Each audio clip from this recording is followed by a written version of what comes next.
Well, thank you. Thank you so much for having me, and thank you, Professor, for moderating, and La Alianza, thank you so much for hosting this, and the International Law Journal, and of course, all of you for coming here today. Let me tell you first a little bit about my district, the 13th Congressional District in New York City. It's in many ways, it's a very iconic district. Prior to me coming to Congress, it had only been represented by 2 members of Congress in 75 years. First by someone we called the line of Lenox Avenue, Charles B. Rangel, who was the chairman of the Ways and Means Committee.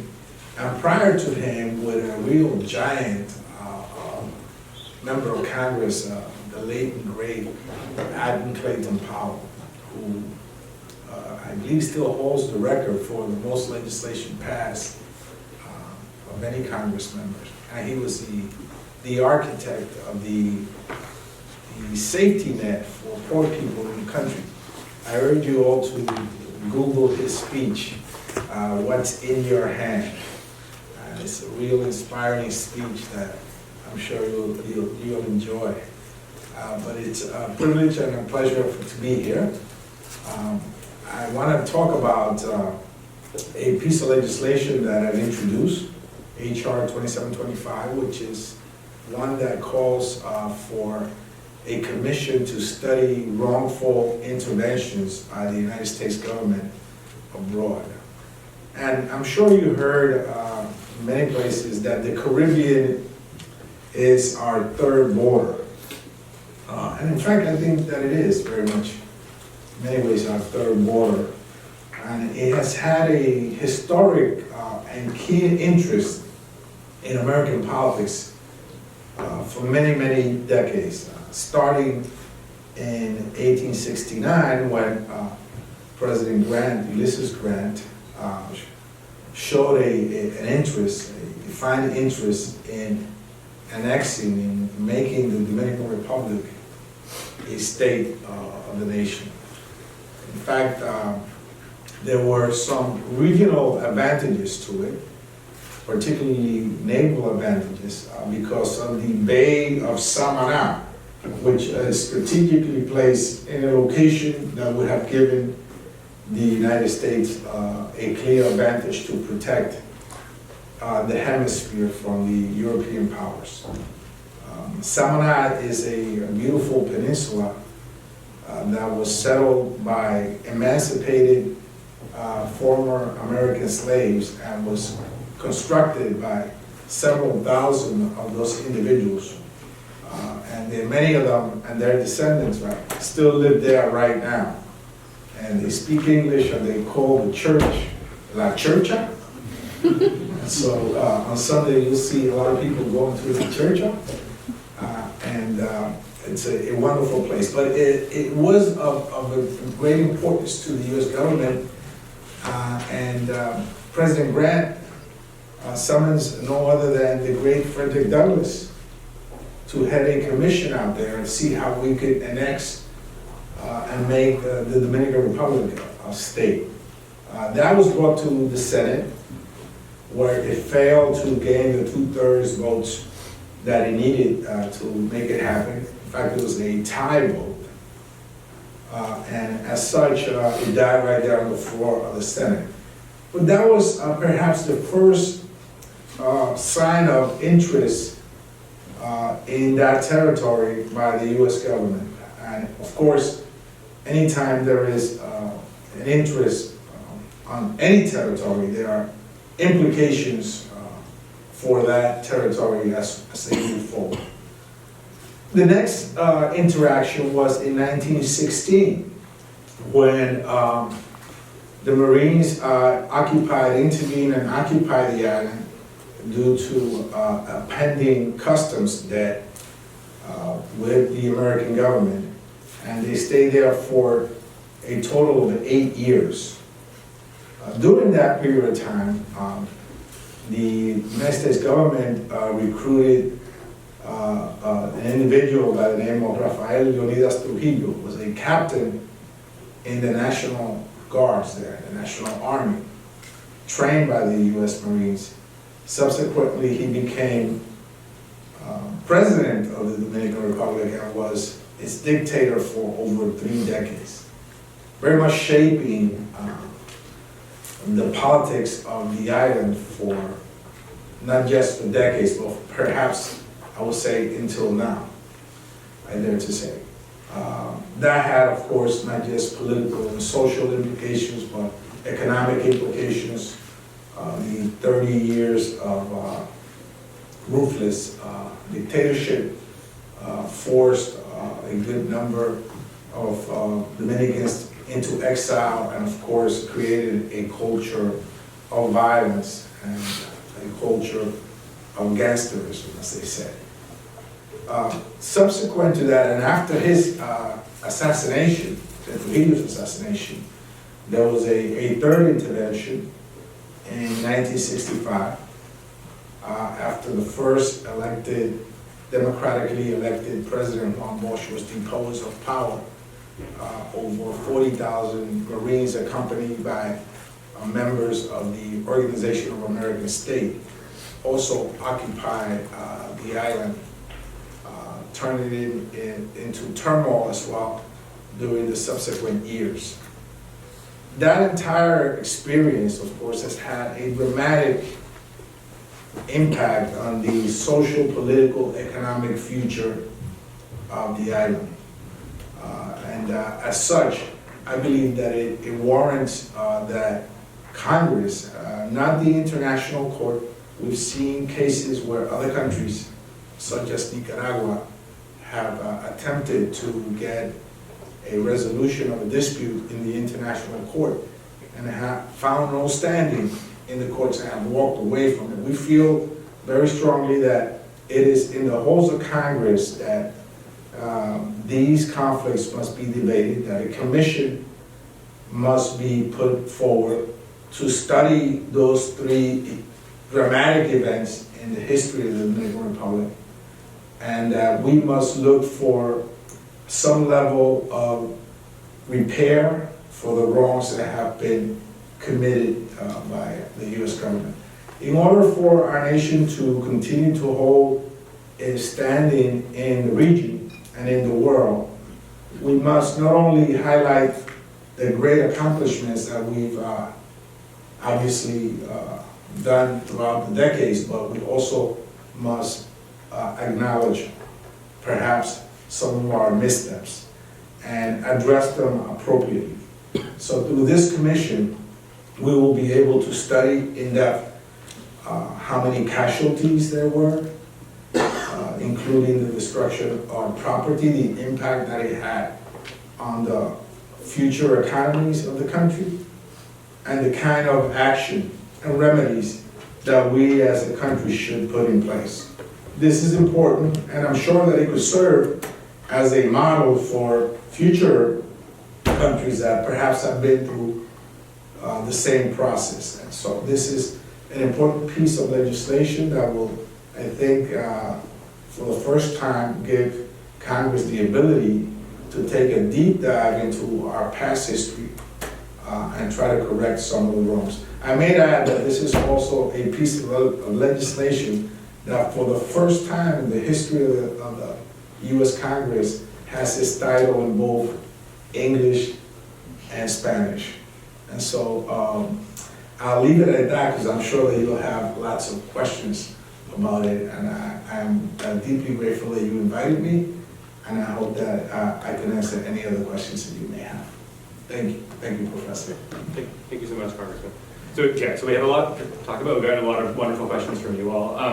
To start just with the legislation that you were just mentioning, and just an initial question, what inspired you to put this legislative proposal forward? Was it your own experience as a native Dominican? Was it the experience of your constituents? Like what exactly motivated you to do this? Both. My experience as a young boy witnessing the last intervention, and also, of course, representing a district that has a significant number of Dominican Americans and Dominican nationals that are still, in many ways, connected to that one-time intervention, as well as I believe in in social justice, and I think that it's a matter of social justice as well. How we as a country have the ability to take a deep dive in our soul and not just speak about the good things that we've done, but correct the wrongs of the past.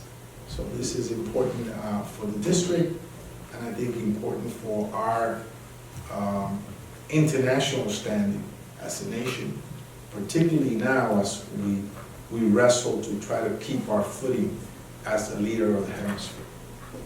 Yeah, that's true. And just building on that last remark, and just to editorialize a bit, I want to express my appreciation for your work on this issue, especially, and this gets to my next question, given the pressures I imagine you must face, both as an immigrant yourself and as a representative of a largely Hispanic district. And what I mean is that the legislation and your advocacy for it is openly critical of the United States' historical role abroad in many ways. And I think it's really brave of you.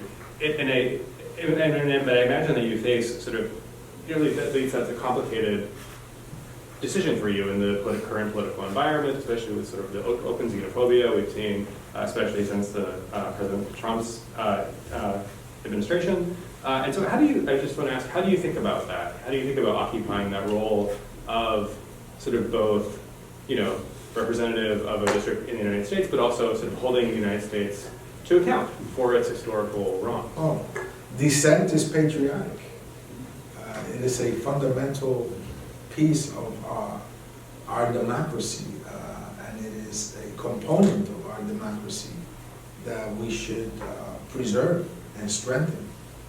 The ability to be critical of ourselves and to have a voice of dissent or opposition in a constructive way, I think is a strong element of democracy. And so in times where democracy is at question, our ability to understand and keep democracy moving forward as we would all like it to be, when that is at question, I think it is important to strengthen those elements that perhaps are not the most common and more popular among ourselves, but that are key elements of keeping the house together. So just very practically, so just to go to the student question, one student wants to know, what do you think are the prospects of this legislation becoming law? And to the extent that you think that the prospects are poor, why is that? What explains, to the extent that we shouldn't be expecting this to become law in the next term? Well, let me just say that the Organization of American States just recently resolved a long-standing dispute with the Dominican government by issuing a formal apology for their participation in the last conflict in 1965. But the issue of reparation is one that it's very common and popular right now in Congress as it pertains to the African American community. And it should not be exclusive to that experience, but it should go beyond that into those experiences of folks across the world that have witnessed or experienced a negative part of their history because of our own doing. And so I think that it stands a shot.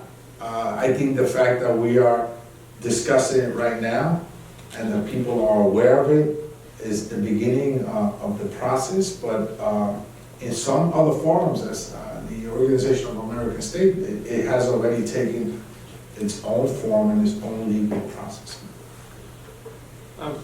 So somewhat related to the previous question, another student wants to know if there's anything you could change about the House of Representatives in terms of procedure. What would you change?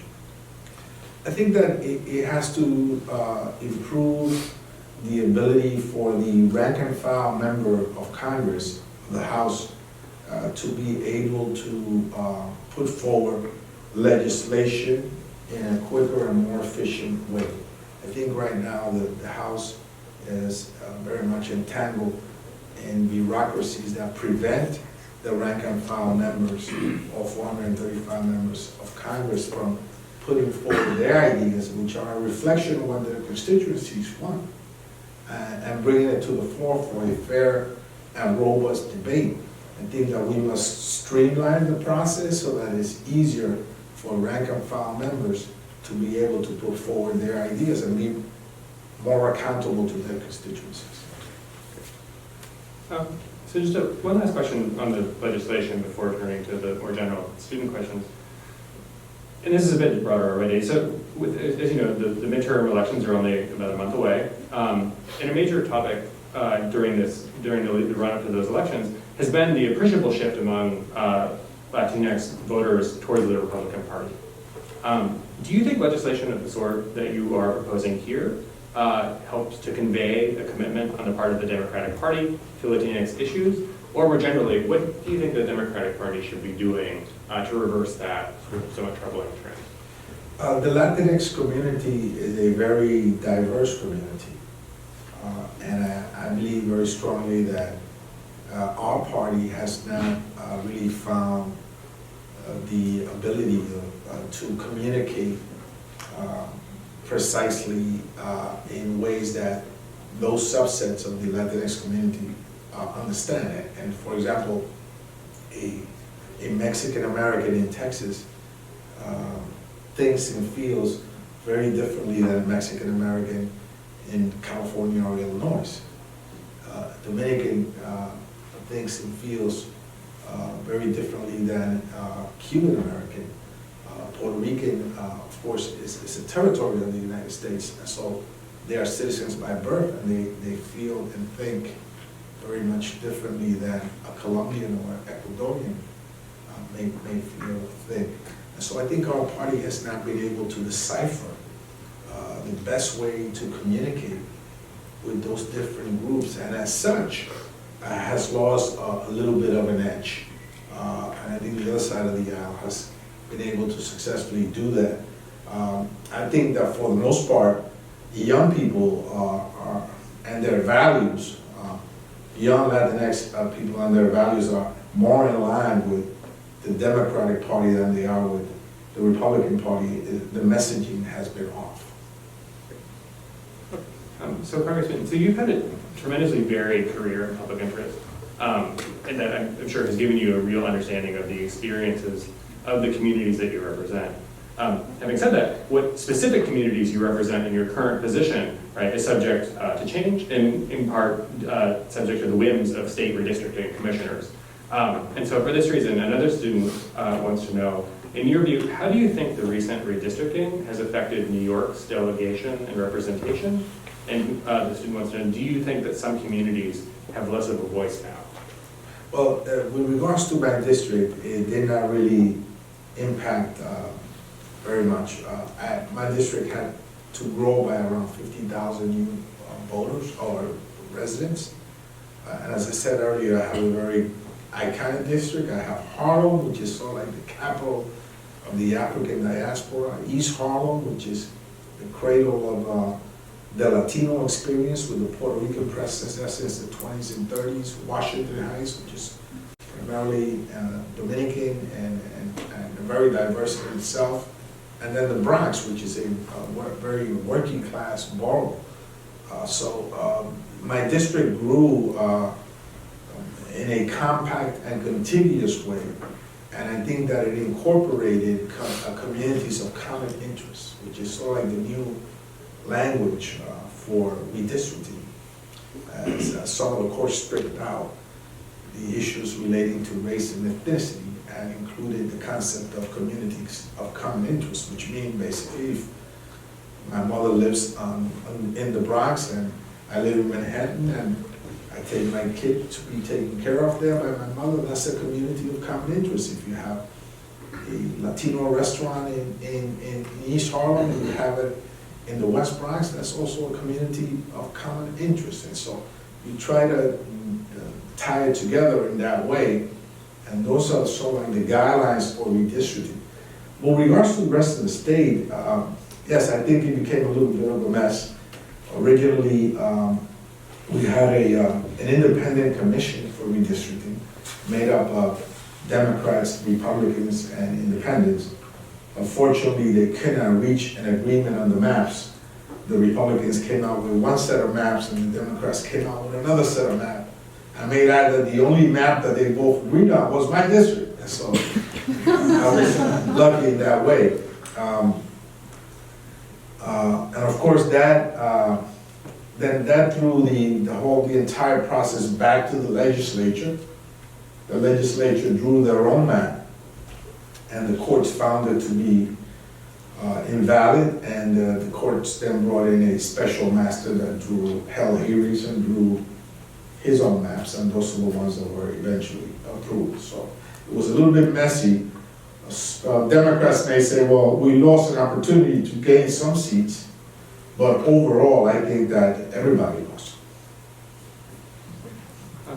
So a related question goes to the relationship between the communities you represent and your ability and the way in which you can shape policy in Congress. More specifically, the student asks, how your district's demographic and economic reality affects your influence in Congress? I think the fact that I represent all the districts that I previously mentioned strengthens my ability to get the message across. The fact that, for example, everybody knows Harlem, and now I think after the movie In the Heights, everybody knows the Heights, right? Or at least they know Lin-Manuel Miranda, right? Who was a constituent. And of course, everybody knows the Bronx because of the New York Yankees. So, because of the iconic nature of the district, it gives me a little bit of an edge.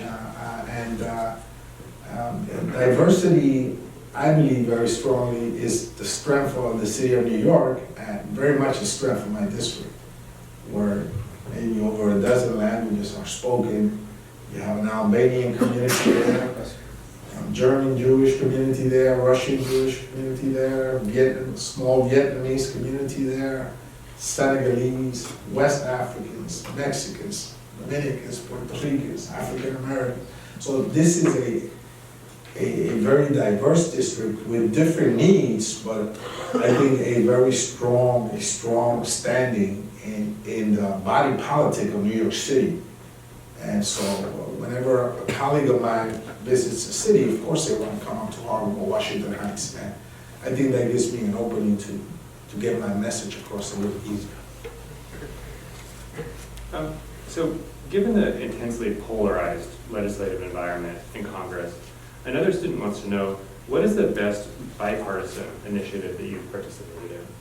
Well, recently I've been working on nearshoring, which is our ability to bring jobs and manufacturing back to the hemisphere to positively impact the migration issues that we're seeing at the border. In many ways, I think that migration is connected to primarily a lack of job, natural disasters, or violence. So if we can bring jobs back, not only will we have the ability to get our hands on PPEs in case of a future pandemic quicker, but it will also help stimulate the hemispheric economy. I think that's good for America, and that's good for the hemisphere. And so I'm working with a Republican colleague. We have a similar piece of legislation. His is a little bit different than mine, but we're working to bring it together, and that's Congressman Green. So thinking about your career as a public servant more generally, one student asked, what has been your biggest mistake as a public servant? And what did you learn from that? Or what did you do to correct it? I should have ran for the New York City Council. That's where that's where the resources come and things get done. I think that I learned to be more patient. The state legislature trained me because it was a bicameral body as well as Congress. And while I was there, for the years that I was there, it was a split legislature with the Republicans controlling the Senate. And at one point, there was Democratic control in both houses for a very short period of time. But for the most part, one of the houses was under Republican control. And that forces you to develop relationships with the other side of the aisle and to develop working strategies with the other side of the aisle so that you can get things done. For example, I had a piece of legislation in the state legislature, which was the in-house, the in-state tuition bill that we got passed with a Republican governor and a Republican Senate. And it was back in 2002. I mean, it was unheard of, something like that being passed during that era. But we were able to successfully get it done, impacting favorably over 8,000 students every year that were, prior to that, forced to pay out of tuition, which I'm sure many of you are aware of that, what that is. But we were able to get it done with a split legislature. And so I think it's important that we sharpen our tools and our abilities to do that. Okay. So responding to the recent events, one student wants to know what can or should Congress do regarding Hurricane Fiona and its effect on the Dominican Republic in particular?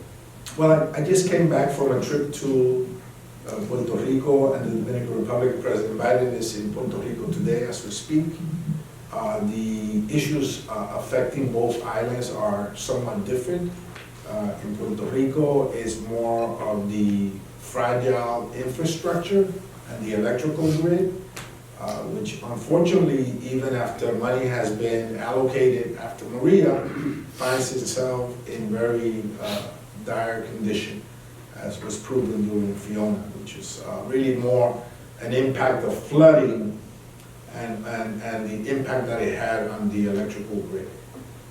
Most of the plants are in the southern part of the island where the hurricane came in, and as a result, the entire island went dark. So we have to, FEMA has to invest in making sure that Puerto Rico's electrical grid is strengthened and that it's resilient. And it's not so much just about Fiona, but it's about tomorrow, because unfortunately the islands are on the pathway of hurricanes, and they will continue to have that type of experience. In the Dominican Republic, there was wind damage, and it's really about the homes of poor people being repaired. I mean, a roof and walls, and strengthening wood so that it will withstand future winds and tropical storms or even additional hurricanes coming through. So, and of course they don't rely on FEMA, so it has to go through USAID, the Red Cross, or an international organization, a bit more complex. And so this morning, just before I got here, I was on the phone with one of the officials from USAID, sort of expressing the need for us to be on the ground beyond the preparedness classes that they're providing for people, which I think are important and good. We must show that we're there, particularly with an ally, such as the Dominican Republic, when they really need us, and they need us now. So, you know, we touched on the idea of bipartisanship a couple of times already. Another student wants to know, do you see any hope for bipartisan immigration reform anytime in the near future? Well, we put forward a piece of a proposal that I thought was very practical, and I think it has a fighting chance. And it's a very simple one. It's a work permit for 5 years with the ability to extend it another 5 years. And if in the process you marry a U.S. citizen and they petition for you, then you have access to get your green card and potentially become a U.S. citizen. Simple. It's a very simple concept. And I don't see anything that could be more important than waking up in the morning, going to work, without the fear that you're going to be scooped up and deported and ripped away from your kids.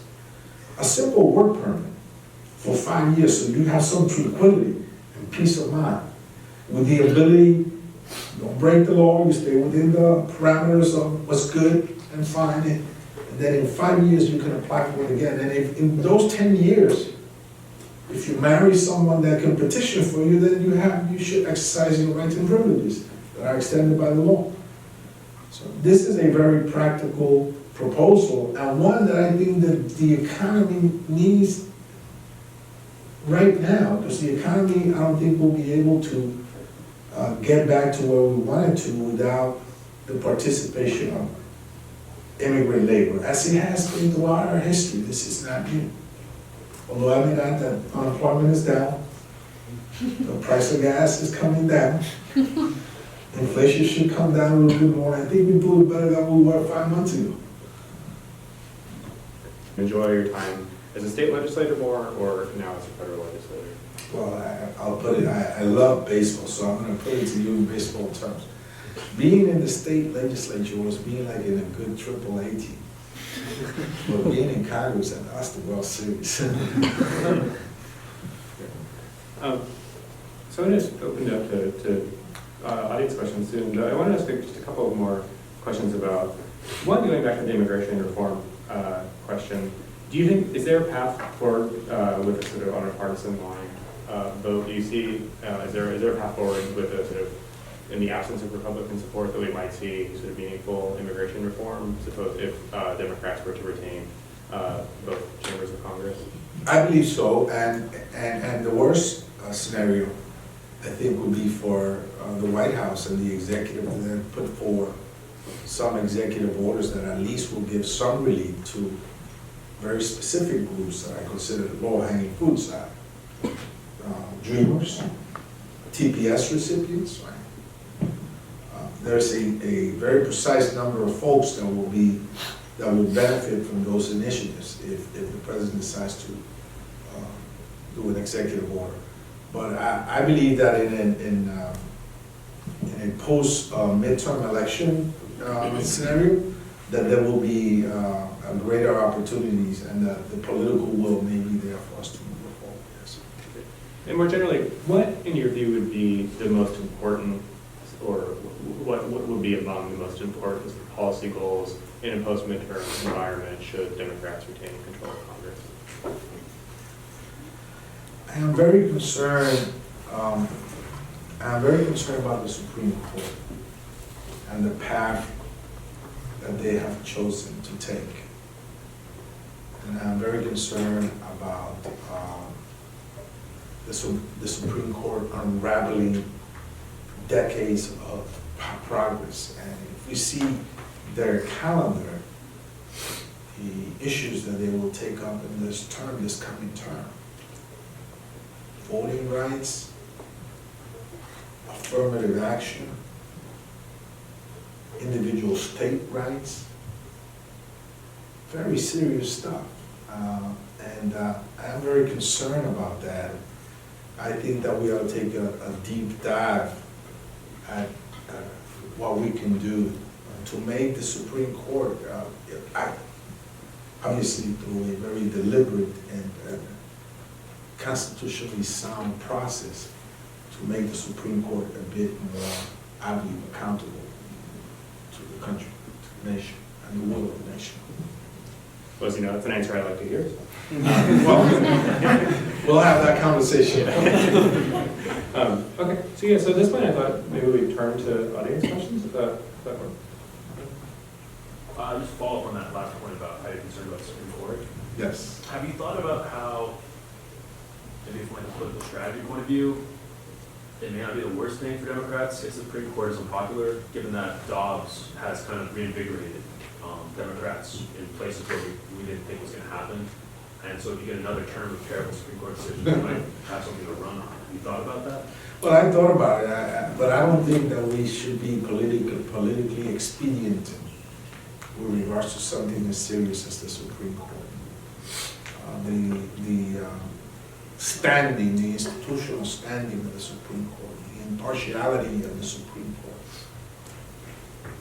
the constitutional rigidness of the Supreme Court, all these elements are so important, and for it to be politicized or maybe weaponized in one direction or the other, I think is serious stuff, and we should not be politically expedient with regards to what kind of immediate benefit we may have. Certainly, with the latest decision has given us, I believe, an advantage, a political advantage, but is it the right thing to do?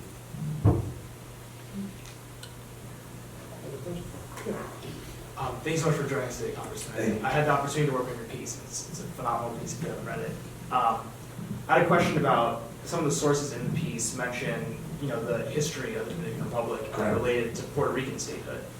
And I was wondering if you felt like digging into the history of the Dominican Republic really affected or changed the way that you saw Puerto Rican statehood debate occurring, what your thoughts are there. Well, I consider myself, and those that are scholars here perhaps, or have read Caribbean literature or history, you may have noted that that region has a lot in common. So I consider myself to be a Caribbean, right? First and foremost, right? That includes the Great Antilles region, the largest Cuba, Puerto Rico, Dominican Republic, Haiti, Jamaica. And so we have a lot in common. Unfortunately, the current status of each of those countries and territory are different. Right? Cuba is obviously different than the Dominican Republic, and Haiti is different than both Cuba and the Dominican Republic, and Puerto Rico, of course, is a territory, right? And many feel, including the United Nations, that it is a colony. And in fact, there is an entire process within the United Nations about the status of Puerto Rico, colonization of Puerto Rico. But ultimately, the future of Puerto Rico lies in the hands of the Puerto Rican people.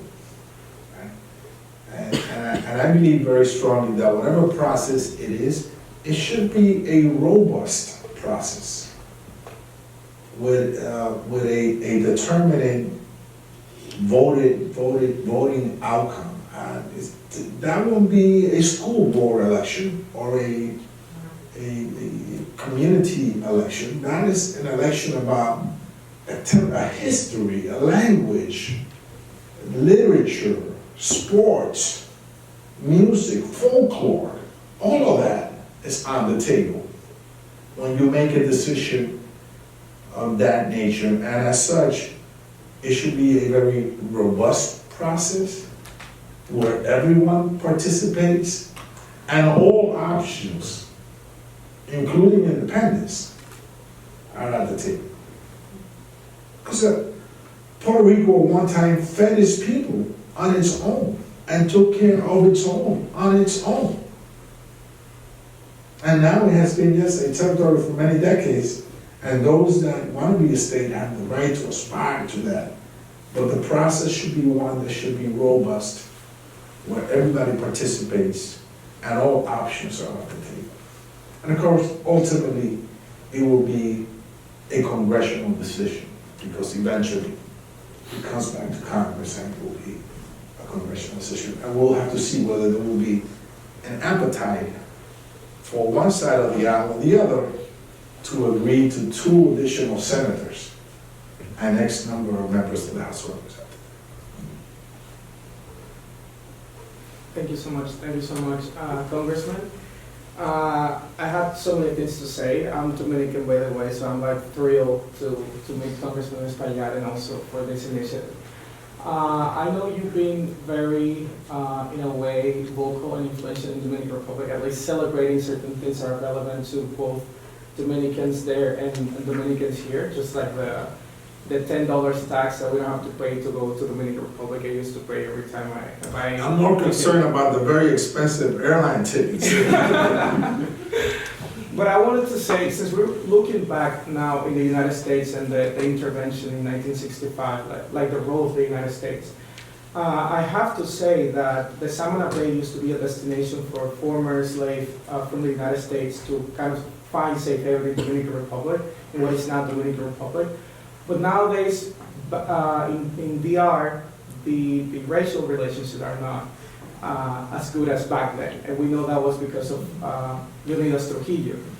Do you think maybe there could be like a role in the Dominican Republic politics to also look back to our own situation and where did we actually got it wrong? And we started from being this safe haven from Africans American that used to be slaves, and now we have this very complicated relationship, even with our own skin color, for instance. So do you think from your position, I know you just received a visit from President Abinader like 3 weeks ago, so do you think this is something that maybe you could kind of put in their agenda, flash it out? Well, I think that first that not just in the Dominican Republic, but obviously here in the United States, race matters, right? And ethnicity matters. And you don't just need to go to the Dominican Republic to talk about a race issue. In Staten Island, a man was choked to death while he said that he couldn't breathe 11 times. And the Puerto Rican guy that filmed him got indicted. The police officer that choked him got exonerated. And the district attorney that failed to prosecute the police officer got a promotion to Congress. So this is right here in America, in New York City. So you don't need to go that far to understand the impact of race and ethnicity. I think it matters. And I think it's a societal process backed by the law, right? Somebody used to say, your ability to be racist stops at the tip of my nose. You can feel and think what you want, but you cannot perpetrate that hate against me. It stops at the tip of my nose. And so, yes, I think that this piece of legislation will take a deep dive and find out just exactly how many people were killed during the intervention. What was the impact of the Trujillo dictatorship on society and the economy, right? And race. What happened during the 12 years of Balaguer when there was a major effort to attack and eliminate young activists? What were the economic interests behind the interventions and the occupations? And these are all questions that I think will shed light on who we are and will make us stronger when we get the right answer. When we get the answer that's out there that perhaps Congress has the ability to unearth. So yes, race matters, but not just in the Dominican Republic. It matters in my district as well. Congressman, thanks so much for coming today. Given that you're also from New York and Caribbean interest, you seem to have a lot in common with Chairman Gregory Meeks, who is the chairman of the Foreign Affairs Committee. And I was curious if you've had any conversations with him or have gotten to know people on the committee to perhaps see if you could get your bill up on an upcoming markup and what the prospects of that could be. Well, first, I was a member of the Foreign Affairs Committee. And once I got to become a member of Appropriations, since it's a standalone committee, Appropriation, I was asked to leave Foreign Affairs. I'm trying to get a waiver back there again. And then I'm in heaven, right? Because I tell the speaker that Appropriations is my head, but Foreign Relations is my heart. And she doesn't want a member of Congress walking around with that heart. So I need to get that waiver. So the first step is to ask him to waive me back, help me waive back into the committee, and then to get it on the market. Thanks so much again for being here. Could you take us through like a day in the life of being in Congress, from the time you wake up to the time you go to bed? Don't believe the hype first. My knees hurt in the morning. No, it's a very busy day. Well, I'll give you a brief breakdown of what happened this weekend. Right? So the mayor of the city of New York was flying to Puerto Rico and the Dominican Republic. It was like a 34-hour trip. We were able to make it. We come back, have a press conference the next day to report. As soon as I'm done with that, of course, there is the relief efforts, right?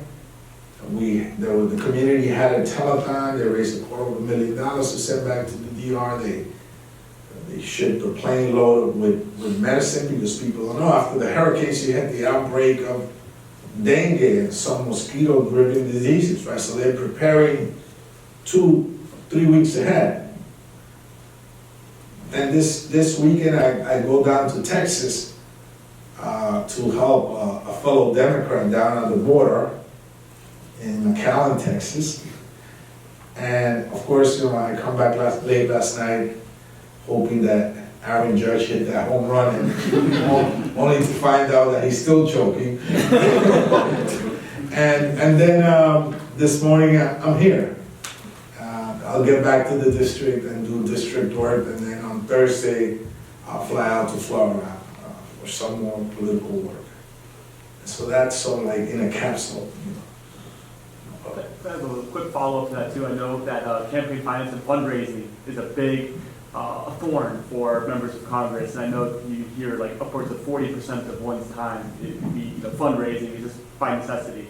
And I wonder if you have any thoughts about fundraising, how much time that just by necessity you have to do that, and thoughts about that and feelings. Well, this election cycle, fortunately, I didn't have my races were not that competitive, so I wasn't so like with my back against. I'm not a rich dude, right? So I have to spend a little bit more time than everybody else.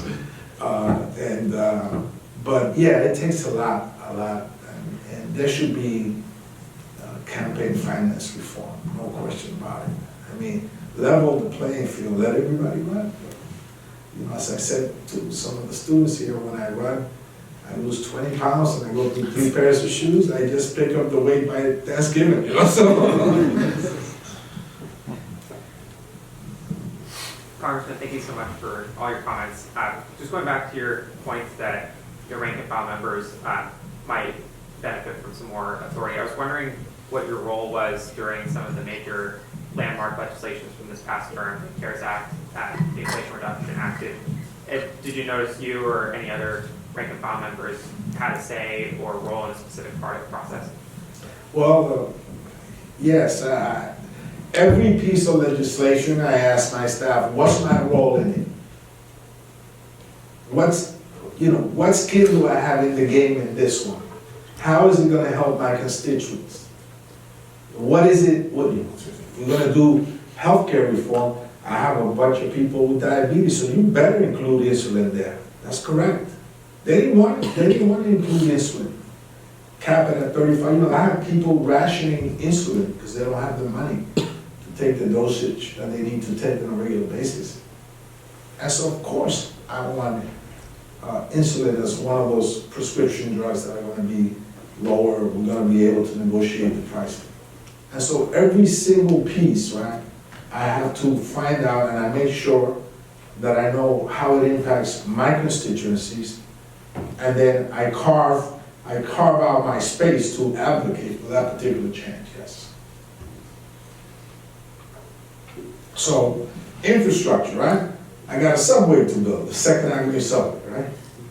But not just a subway, because we already have the first phase of the Second Avenue subway, 3 stops, right? Through the Silk-Stocking district, which is the wealthiest zip codes in the city of New York. Except now the second phase is going up to Harlem, right?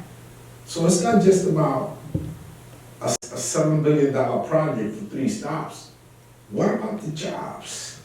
Talk to me about the jobs first, backwards, right? Talk to me about the jobs first, and how many jobs are coming to the district for young people to make prevailing wage and lift them to the middle class. That's the skin in the game for me with regards to the Second Avenue subway. Thank you so much for coming, Congressman. You said you represent a very iconic, I'm also from New York, so I know how iconic your district is. I wouldn't have guessed it. And you're probably from Brooklyn too, right? Queens. Queens?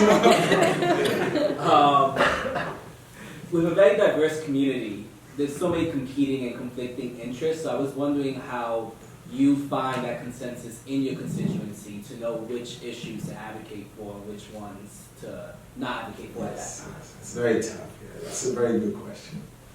Very tough because they're very strong neighborhoods, right? Strong personalities, character, right? And they have their own personality. They know what they want. Very often they're competing with each other, so it's really a balance, a very delicate balance. So when I do earmarks, right, I make sure that the funding is distributed equitably across the district, that there's not one neighborhood that claims to have like an advantage over the other, that got so much more over the other. I have a district office in Harlem, in Washington Heights, and in the Bronx. So it's a very delicate balance. And of course, if everybody's upset at you, you're doing the right thing, and if everybody's happy at you, then you're doing the right thing. But no, it's very tough, right? And it keeps you on your toes, it keeps you laser focused, and I think it makes you a better legislator, because you're aware that you have to deliver for everybody, and you can't have one neighborhood have privilege over the other. Give me a chance for one more. If nobody's anything related, more related, I want to ask what happened, where were you on January 6th? Oh, okay. Yeah, I want to hear that story. Well, I was heading down to Chambers, and the police, the Capitol Police, came, as I was getting down there, came and stopped me. They wanted to escort me. So I went back to my office. I stayed in my office. They escorted people to like a special. I decided to stay in my office because we had staff there. I didn't want to sort of like get in a protected area and then leave my staff out to fence for themselves. Now I had been there early. I came to the office early, so when I walked in, I found it irregular that many of these folks were walking around unimpeded. They were walking right next to me, the sidewalk, as I came into the building. I was talking to them. So I found it kind of strange that the security was so lax. And then, of course, after when we went down to Chamber to vote, I was one of the first down there, and believe me, it was a rough night, and it could have gotten a lot worse. I think with that, I ask you to join me in thanking Congressman Espaillat for Thank you.